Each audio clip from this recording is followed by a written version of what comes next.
Alright there everybody, it's Mr. Conway here again, and I'm going to continue reading the next part of Philip Pullman's Clockwork or All Wound Up.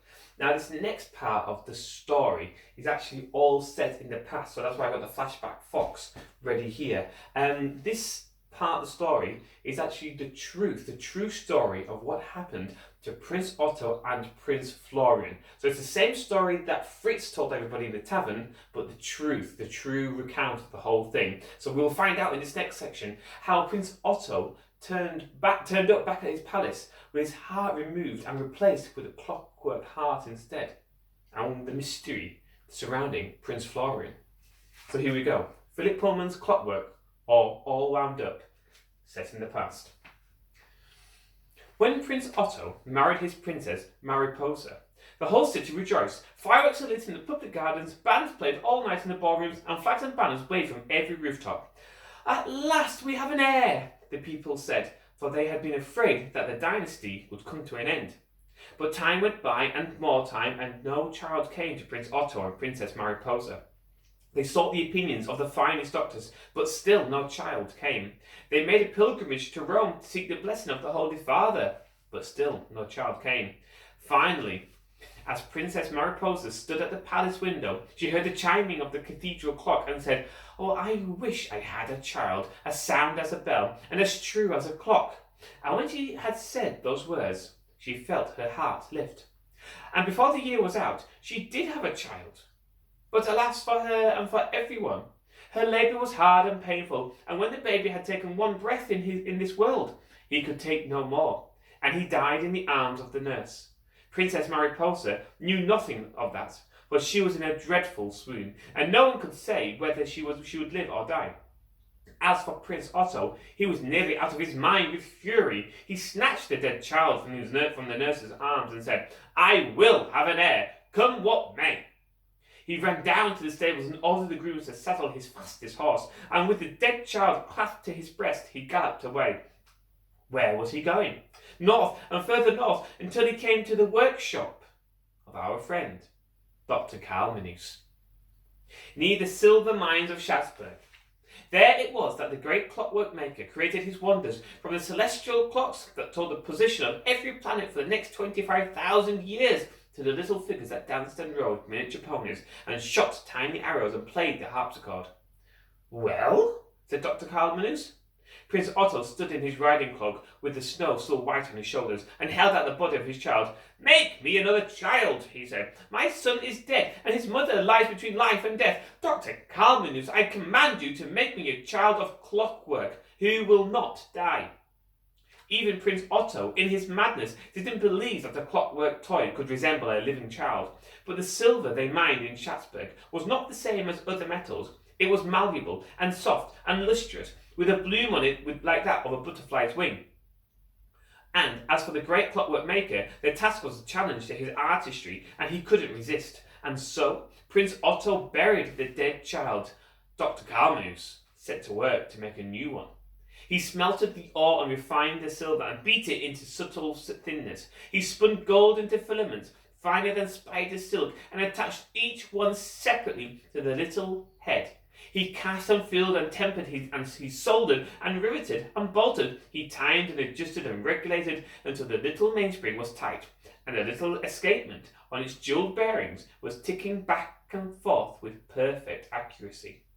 When the clockwork child was ready, Dr. Kalmanus gave him to Prince Otto, who scrutinized him carefully. The baby was breathing and moving and smiling, and even, by some secret art, warm. In every way he looked exactly like the child who had died. Prince Otto wrapped his cloak around the baby and rode him back to the palace, where he laid the child in the arms of Princess Mariposa. And the princess opened her eyes, and the joy of seeing her own child, as she thought, alive and well, brought her back from the brink of the grave. And besides, she looked so pretty with a child in her arms. She had always known she would. They named him Florian. A year went by, 2 years, 3, and the little boy grew up beloved by everyone, happy and sturdy and clever. Prince Otto took him riding on a little pony, taught him to shoot a bow and arrow. He danced, he picked out tunes on his harpsichord, and he grew stronger and bigger, more merry, livelier all the time. But in the 5th year of his life, the little prince began to show signs of a disturbing illness. There was a painful stiffness in his joints. He had a constant feeling of chill, and his face, which was normally so lively and expressive, was becoming mask-like and rigid. Princess Mariposa was worried to distraction, for he no longer looked nearly so handsome next to her. "Can you do something to cure him?" she demanded of the royal physician. The physician tapped the boy's chest and looked at his tongue and felt his pulse. It was like no disease he had ever seen. If he hadn't known the prince was a little boy, he would have said he was seizing up like a rusty clock. But he could hardly say that to Princess Mariposa. "Nothing to worry about," he said. "It's a condition known as inflammatory oxidosis. Give him 2 spoonsful of cod liver oil 3 times a day and rub his chest with oil and lavender." The only one to suspect the truth was his father, and so Prince Otto set off once again for the mines of Schatzberg and knocked at the door of Dr. Kalmanus's workshop. "Well," said the clockwork maker. "Prince Florian is ill," said Princess Otto. "What can we do?" He described the symptoms, and Dr. Kalmanus shrugged his shoulders. "It's the nature of clockwork to run down," was the answer. "His mainspring was bound to weaken, his escapement to become clogged with dust. I can tell you what will happen next. His skin will stiffen and crack and split from the top and bottom to reveal nothing but dead, seized up metal inside him. He will never work again." "But why didn't you tell me this would happen?" "Well, you were in such a hurry that you didn't even ask." "Well, can't we just wind him back up again?" "Impossible." "Well, what can we do?" said Prince Otto in his rage and despair. "Is there nothing that can save his life? I must have an heir. The survival of the royal family depends on it." "There is one thing," said Dr. Kalmanus. "He is failing because he has no heart. Find him a heart and he will live, but I don't know where you'll find a heart in good condition that its owner is willing to part with. Besides—" But Prince Otto had left already. He didn't want to stop to hear the rest of what Dr. Kalmanus was going to say. That's often the way with princes. They want instant solutions, not difficult ones that take time and care to bring about. What the clockwork maker was going to say was this: the heart that is given must also be kept. But quite possibly Prince Otto wouldn't have understood that anyway. He rode back to the palace, turning the problem over in his mind. Oh, what a dilemma! To save his son, he'd have to sacrifice another human being. What could he do? And whom could he ask to make such a great sacrifice? And then he thought of the Baron Stelgratz. Of course, there was no one better. Baron Stelgratz was an old, trusted advisor, a staunch friend, faithful, brave and true. The little prince loved him, and he and the Baron used to play for hours at mock battles with Prince Florian's toy soldiers, and the good old nobleman would teach him how to handle a sword or fire a pistol and tell him all about the animals of the forest. The more Prince Otto thought about it, the better a choice it seemed. Baron Stelgratz would leap at the chance to give his heart to the family. But not to tell him yet, though. Better wait till they were at Dr. Kalmanus's workshop. Then he would see the necessity quite clearly.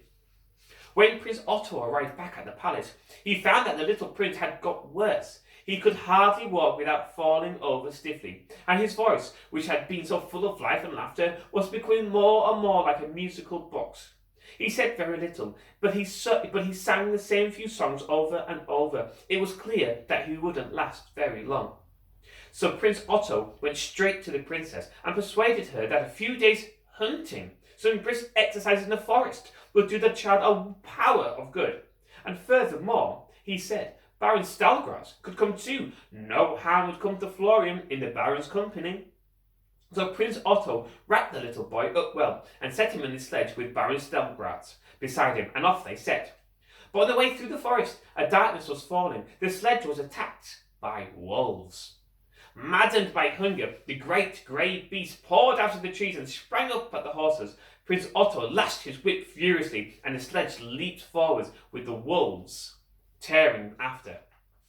Prince Florian sat beside the Baron, gripping the side of the sledge, and watched fearfully as the wolf pack raced closer and closer. Baron Stelgratz emptied his rifle at the pack of leaping, slavering beasts without deterring them in the least, and the sledge bumped and swayed from side to side on the rough track. At any moment they might crash, and then they would all perish. "Highness," called the Baron, "there is only one thing to do, and I do it with all of my heart." And the good old man threw himself off the sledge. To save his friends, he sacrificed himself. Instantly, the wild wolves turned on him and tore him to pieces, and the sledge drove on into the silent forest, leaving the snarling, howling beasts far behind. And now, what could Prince Otto do? Drive on was the only answer. Drive on, and hope to find some lonely huntsman or woodcutter and compensate their family later on. But not a single human being came into view. Behind Prince Otto, the little child, wrapped in furs, was huddled alone on the bouncing seat of the sledge, stiffening, growing colder, changing back into a machine minute by minute. Occasionally, the movement of the sledge would shake a little song out of him, but he spoke no more. Now finally, they arrived at the mines of Schatzberg and the house of the clockwork maker, and there was only one solution. Only one.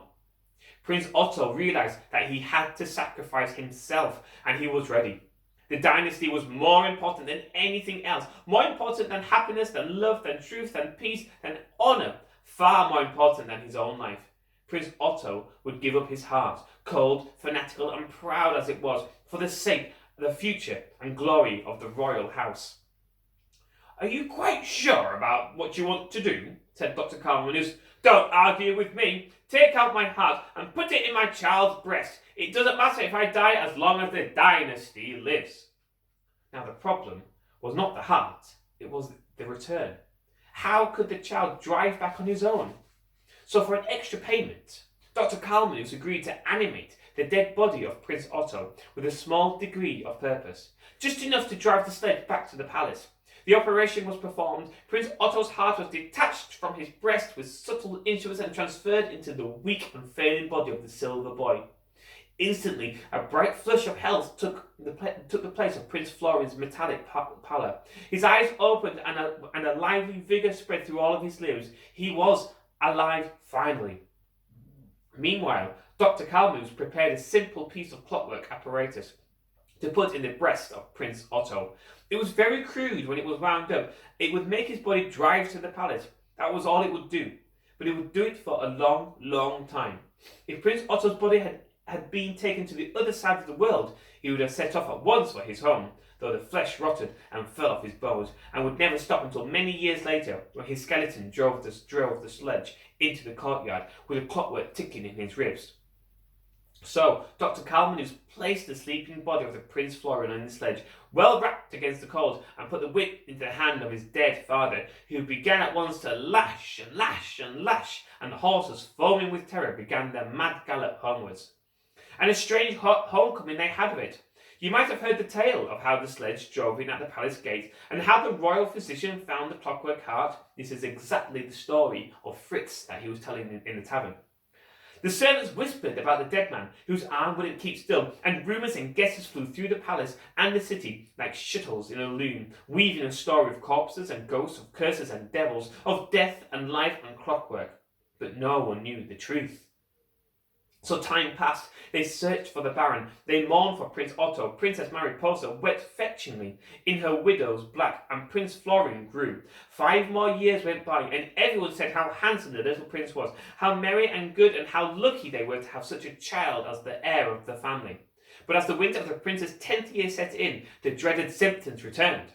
Prince Florin complained of pains in his joints, of a stiffness in his arms and legs, of a constant chill, and his voice lost its human expressiveness and took on the tinkling sound of a musical box. Just as before, the royal physician was baffled. "He has inherited this disease from his father," he said. "There can be no question about that." "But what disease is it?" said Princess Mariposa. "Congenital weakness of the heart," said the physician, sounding as if he knew what he meant, "combined with inflammatory oxidosis. But if you remember, Your Highness, we cured that last time by means of healthy exercise in the forest. What Prince Florin needs is a week at the hunting lodge." "But last time he went with his father and Baron Stelgrat, and you know what happened then." "Ah, well, medical science has advanced wonderfully in the past 5 years, said the physician. "Have no fear, Your Highness. We shall arrange a hunting trip for the little prince, and he will come back glowing with health, just as he did before." But it seemed that the courtiers had less faith in the advance of medical science than the physician, for they all remembered what had happened last time, and none of them wanted to risk a journey through the forest, even if it was to save Prince Florian. This one had gout. That one had an urgent appointment in Venice. Another had to visit his aged grandmother in Berlin, and so on and so on. There was no question of the physician himself going. He was needful at every moment at the palace in case of an emergency, and Princess Mariposa could not possibly go because the winter air was so bad for her complexion. Finally, because there was no one else to do it, he called up one of the grooms and offered him 10 silver pieces to take little Prince Florian to the hunting lodge. In advance, the man said, because he had heard the story of what had happened before and wanted to make sure of his money if anything went wrong. So they gave him the silver in advance, and the groom took Prince Florian into the sledge and harnessed the horses. Princess Mariposa waved from the window as they drove away. When they had gone some way into the forest, the groom thought, I don't think this kid can last another day. He looks pretty bad to me, and if I go back and tell them he's died, they're going to bound to punish me. On the other hand, with 10 silver pieces and this sledge, I can make my way over the border and set up in business in my own account. Buy a little inn, maybe find a wife and have some children of my own. Yes, that's what I'll do. There's nothing that can save this little fellow. I'm doing him a kindness. Really, it's a mercy. That's what it is. So he stopped the sledge at a crossroads and put Prince Florian on the ground. I'm going to quickly pause there because in a weird twist of events, the story of the past now meets with the story of now. So I'm going to switch my flashback fox with our in-the-moment monkey. So Prince Florian is now in the forest, in the moment. So he stopped the sledge at a crossroad, but Prince Florian got out. Go on, the groom said. Go on, you're on your own now. I can't look after you anymore. Have a good brisk walk, stretch your legs, and off you go. And he drove away. Prince Florian obediently started to walk. His legs were very stiff, and the snow lay thickly on the road, but he kept going till he turned a bend and looked down at a little town, silent under the moon, where a bell in a church tower was chiming midnight. A light was glowing in the window of an inn, the same inn that Fritz had told his story, and Karl was drinking, and Dr. Kalmanus had visited with the mechanical machine, Sir Ironsoul. A light was glowing in the window of an inn. An old black cat watched from the shadows. Prince Florian struggled up to the door and opened it. Being unable to speak, he politely began to sing the only song he knew. He opened the door and stepped in. He saw Gretel and Sir Ironsoul. Right, I'm going to stop there. What an amazing part of the book. The past has just met up with the now, the present. We'll see what happens with Prince Florian, who is a clockwork boy, Gretel, who's been attacked by Sir Ironsoul. What will happen next? You'll find out in the next little video. So just so you know, that was Philip Pullman's Clockwork, are all wound up. I hope you enjoyed that. Everyone's getting really crazy this story now. Goodbye and I'll see you next time, guys.